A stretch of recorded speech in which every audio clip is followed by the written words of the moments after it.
Pangulong Rodrigo Duterte na si Attorney Nicholas Kaufman. Natungo Together, we will bring PRRD home. Yan po ang sinabi ni Senadora Amy Marcos matapos makipagpulong sa legal counsel ni dating Pangulong Rodrigo Duterte na si Attorney Nicholas Kaufman. Nagtungo Together, we will bring PRRD home. Yan po ang sinabi ni Senadora Amy Marcos matapos makipagpulong sa legal counsel ni dating Pangulong Rodrigo Duterte na si Attorney Nicholas Kaufman. Nagtungo Together, we will bring PRRD home. Yan po ang sinabi ni Senadora Amy Marcos matapos makipagpulong sa legal counsel ni dating Pangulong Rodrigo Duterte na si Attorney Nicholas Kaufman.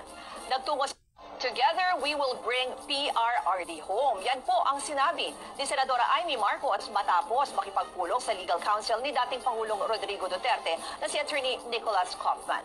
Nagtungo Together, we will bring PRRD home. Yan po ang sinabi ni Senadora Amy Marcos matapos makipagpulong sa legal counsel ni dating Pangulong Rodrigo Duterte na si Attorney Nicholas Kaufman.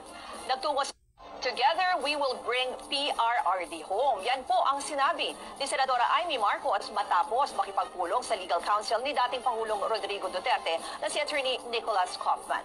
Nagtungo Together, we will bring PRRD home. Yan po ang sinabi ni Senadora Amy Marcos matapos makipagpulong sa legal counsel ni dating Pangulong Rodrigo Duterte na si Attorney Nicholas Kaufman. Nagtungo Together, we will bring PRRD home. Yan po ang sinabi ni Senadora Amy Marcos matapos makipagpulong sa legal counsel ni dating Pangulong Rodrigo Duterte na si Attorney Nicholas Kaufman.